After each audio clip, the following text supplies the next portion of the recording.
Bien, 11:02, vamos con nuestro invitado, el doctor Cristian Salas, ex procurador anticorrupción. Doctor, bienvenido. Buenos días, gracias por la invitación. Bien, ya la justicia ha solicitado la prisión preventiva, ¿no es cierto?, para estos ex representantes de los socios de Odebrecht. ¿Es desproporcionada? ¿Cómo considera la medida? No, al contrario, es una medida que se veía venir, es una medida necesaria. Yo diría a mi criterio hasta tardía, porque esta información ya se conocía muchos meses atrás. 6 meses, ¿no? Así es. No obstante, hoy la medida es aplicable y corresponde a este nivel de proceso, sí, sin duda. O sea, no estamos solo ante la versión de Barata. No es solo un dicho que genera una prisión, no. Hay una versión coherente que ha sido corroborada y el fiscal ayer ha sido muy extenso al señalar toda la documentación que ha corroborado lo que Barata señalaba. Es decir, el hecho de que Odebrecht haya entregado la coima y que luego estos consorciados se hayan enterado de eso y hayan devuelto en porcentaje eso a Odebrecht. Y eso está acreditado documentalmente. Claro, lo han colocado como la fachada de costos por riesgos y demás, pero en realidad los costos por riesgo no se manejan de esa manera tampoco. No hay detalle de eso. Entonces, hoy ese ingreso, ese flujo de dinero que se ha transmitido para Odebrecht está injustificado y cobra relevancia y coherencia lo que ha dicho Barata. Bien, doctor, lo que pasa es que la defensa trata de señalar que no tendría el asidero necesario o la justificación, la declaración. Sin embargo, aquí se ha tratado de hechos corroborados. Por ejemplo, se ha utilizado peritos contables. Efectivamente, ayer la Fiscalía en la audiencia sustentó esta posición utilizando 2 peritajes. Entonces, se han analizado las cuentas, los flujos de caja, la transferencia de dinero y se ha buscado justificarla. Los peritos no han encontrado justificación en esa entrega de dinero de parte de los consorciados. Esto hace ver que la versión de Barata tiene sentido y es más lógica. El aspirante a colaborador eficaz, el señor Jorge Barata, señalaba efectivamente que Odebrecht hace el pago de esta supuesta coima, ¿no es cierto?, de los 20 millones. Dentro de la cifra están comprometidos Graña y Montero, JJ Camec, ICSA, en el pago de diversos montos, 6 millones, 5 millones y pico y el otro 3 millones. Estas empresas dieron, además, a Odebrecht es parte de este monto después de la coima, ¿no es cierto?, para entender un poco cómo se manejó el asunto. El colaborador lo que indica es que Odebrecht primero entrega la coima y luego se reúne en una sesión con estos empresarios, no con otros, sino con estos empresarios, y les informa que ha hecho esa negociación ilícita. Ellos aceptan eso y se ponen de acuerdo en los montos que ahora cada uno va a entregarle, va a devolverle a Odebrecht por el gasto hecho. Claro que sí, es una que no era otra cosa que la coima, ¿no es cierto? Y que incluso estos pagos, o digamos para reponer, digamos, ese dinero se ha hecho hasta el año 2011, por la información que ha podido dar a conocer el fiscal Hamilton Castro. La defensa de los empresarios señala que aquí no habría tenido mucho asidero el tema de una prisión preventiva porque no habría fuga del país, porque conocían esto hace 6 meses y que ya se hubieran fugado. Sí, es un argumento en cierto modo que tiene razón, o sea, en su momento nosotros lo dijimos, o sea, esta información se conoce hace meses, la Fiscalía debió ya accionar. Sí, pero usted señaló aquí en un programa que había pues esta demora. Sí, no obstante, no se puede pedir prisión preventiva si primero no los ingresas al proceso, y el fiscal recién hace unos días los ha ingresado al proceso a través de una ampliación de la investigación preparatoria. Entonces eso justifica en algo la demora. No obstante, más allá de ese argumento, que es un argumento más de razonabilidad, lo que la defensa tendría que cuestionar en esta audiencia es: no hay pruebas contra mi patrocinado, no hay una imputación directa contra él, no hay peligro de fuga y no hay penas altas. Pero lamentablemente para ellos, en este caso sí los hay. Hay una imputación contra sus patrocinados específica, hay elementos de convicción a este nivel que justifican la versión del colaborador, tienes penas altas de entre 6 a 11 años y tienes además el peligro de fuga, que es otro tema también debatido. Y el fiscal lo que señala es que este peligro de fuga además está sustentado porque son personas acomodadas, con dinero, que pueden subsistir en la clandestinidad, ¿no? Cosa que la defensa señala, no, incluso han entregado los pasaportes. Sí. ¿No es cierto? Pero uno sabe bien que la persona, el procesado que teme ir a prisión puede fugar sin pasaporte, o sea, más aún en nuestra frontera. Bueno, la prisión preventiva para ellos y arresto domiciliario para uno de los representantes de esas empresas socias por el tema que estaba internado en la clínica, ¿no es cierto? O sea, no hay acá nada desproporcionado. No, a mi criterio todo se ajusta. Normalmente cuando se trabajan casos, y más aún en megaprocesos como estos, de corrupción y lavado de activos, más organización criminal, asociación ilícita, Es normal que se apliquen prisiones preventivas como medida en tanto existan elementos de convicción graves y fundados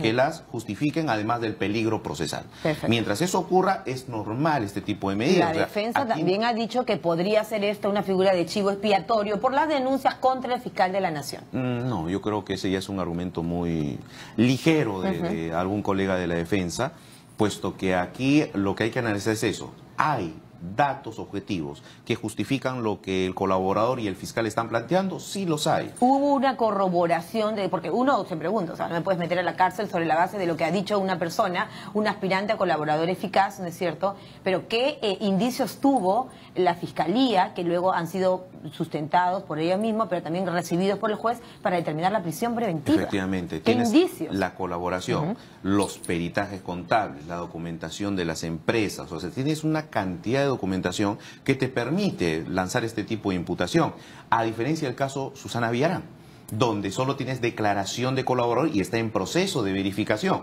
Por eso es que a ella no le han ordenado la prisión preventiva, sino simplemente un impedimento. Solo impedimento de salida del país. Sí. Bueno, pero ese caso también sigue en investigación, ¿no? Sí, hay unas fotografías que han circulado ya anoche en el programa de Panorama, ¿no es cierto?, respecto de la reunión de Susana Villarán, precisamente con las personas que se negaban. Con Barata, sí. ¿No? Con Barata. Datos de indicio de vinculación, sin duda, pero lo que ahí la Fiscalía va a tener que buscar es si efectivamente ese dinero ingresó a la campaña del no y luego ver si efectivamente hay irregularidades. Por lo menos ahí obras. queda confirmado que se ha mentido.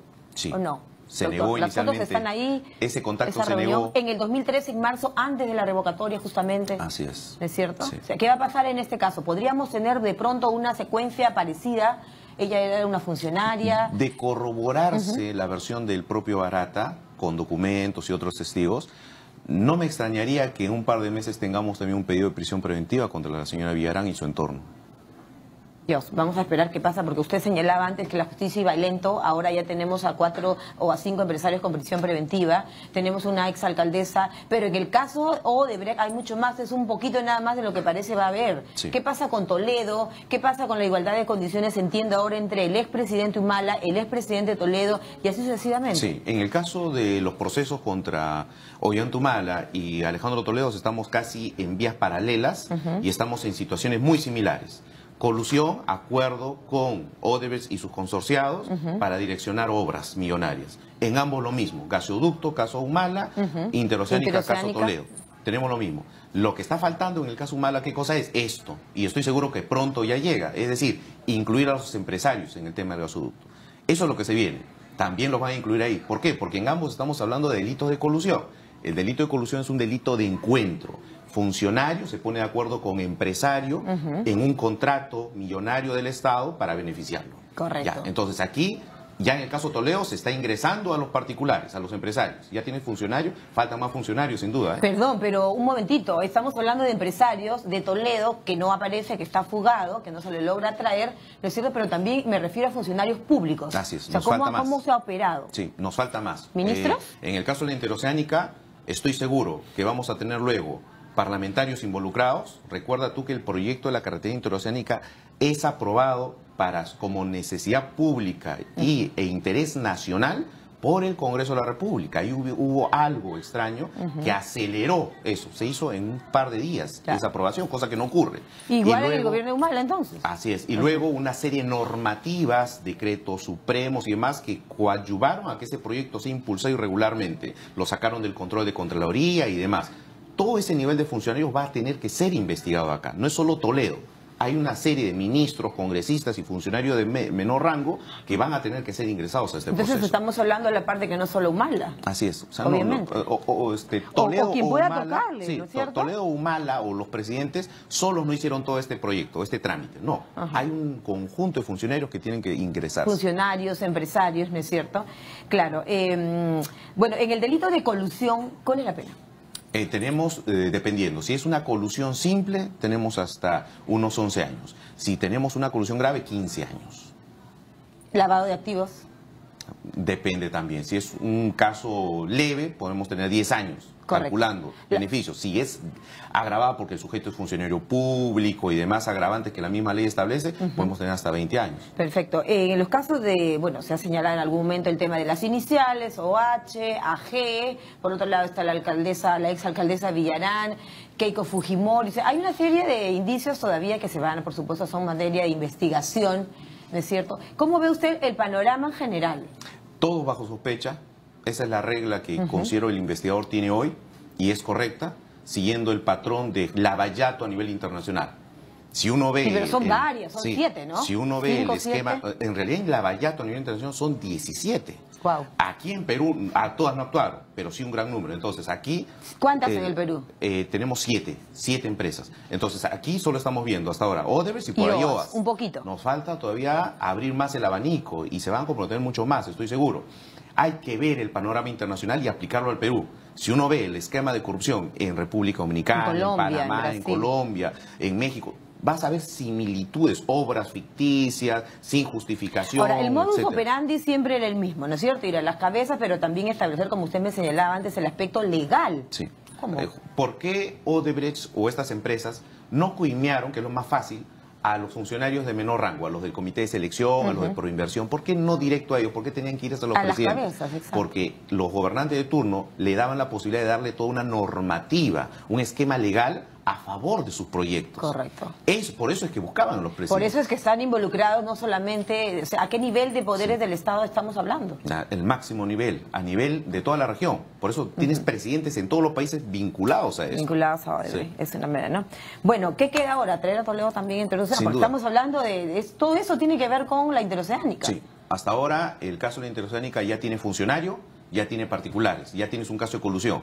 Entonces lo que hay que hacer es, mientras avanzamos con la investigación, darle prioridad e impulsar el tema de la extradición. No podemos juzgar a Toledo si es que no está presente. Correcto. No Doctor, ¿se está midiendo a todos con la misma vara? En relación a las decisiones judiciales, a mi criterio, sí.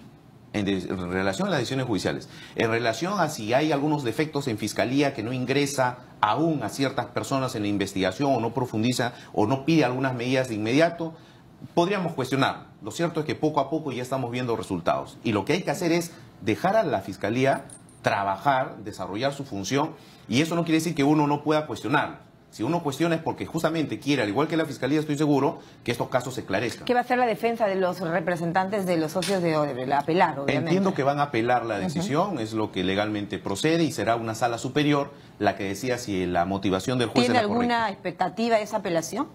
¿Cómo lo ve A usted? mi criterio no. No. A mi criterio se dan los requisitos para una prisión preventiva. Para una prisión preventiva. Sí. De 18 meses, ¿no? De 18 meses. En el caso de... Entiendo que hoy debe verse además un recurso de casación en la defensa de Humala y Heredia. Así es. Ellos están cuestionando a nivel de Corte Suprema que en el trámite de la prisión preventiva han habido algunos errores que han afectado derechos fundamentales. Bueno, eso la es lo que casación es Suprema un recurso excepcional, ¿no es cierto? Así es. Excepcional en el que no se... La defensa señala que no se habría cumplido el debido proceso. Así es. Lo que tienen que ellos...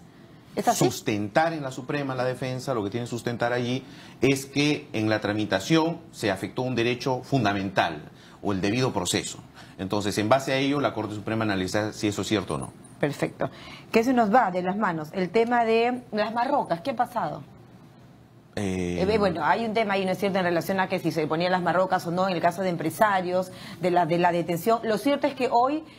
Sabremos a qué penal van estas personas, son personas mayores, se busca un lugar que digamos, sea ciertamente tranquilo. Se ha hablado de Ancón o puede ser Piedras Gordas, estaremos viendo qué decide. ¿Quién lo decide? El INPE. Lo define el INPE. Para este caso seguramente van a habilitar una comisión que evalúe las condiciones de los sujetos para saber a dónde los ubica, ¿no? Tienen que saber también si los mete a todos en un solo penal o los separa para evitar que estén en comunicación. Parte del sustento del señor Hamilton Castro señalaba, por ejemplo, para poder sustentar su pedido de prisión preventiva es, ¿no es cierto?, que estos altos, pues los representantes, las cabezas máximas, ¿no es cierto?, estos empresarios podrían tener mucha influencia en trabajadores o funcionarios de menor nivel para no entregar documentación, por ejemplo, valiosa para la investigación. Es una inferencia lógica la que se plantea. No estamos ante cualquier empresario, estamos ante los empresarios, creo yo, entre los más importantes y poderosos del Perú. O sea, no estamos ante cualquier empresario.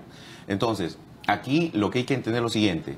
La imputación contra estos señores no es porque son representantes legales de la empresa. Pero la defensa incluso ha dicho que aquí habría hasta un tema de discriminación. No. Son alegatos, creo, poco serios. Aquí estamos ante imputaciones contra estos señores no porque son representantes de una empresa, sino porque ellos mismos habrían aceptado, consentido ese acuerdo ilegal de Odebrecht con el Estado. Así es. O sea, esa es la imputación. Directamente. Así es, que su intervención es directa, no es de ¿Cuál es la pena? representar. ¿Me repite, doctor? En el caso de colusión, entre 6 a 11. Bien, veremos qué pasa. Gracias, doctor Cristian Muchas Salas, gracias por esta interpretación, ¿no es cierto?, entender un poco mejor de qué se tratan estos temas legales a partir de la medida de prisión preventiva contra los representantes de los socios de Odebrecht en nuestro país. 11:18. Pausa.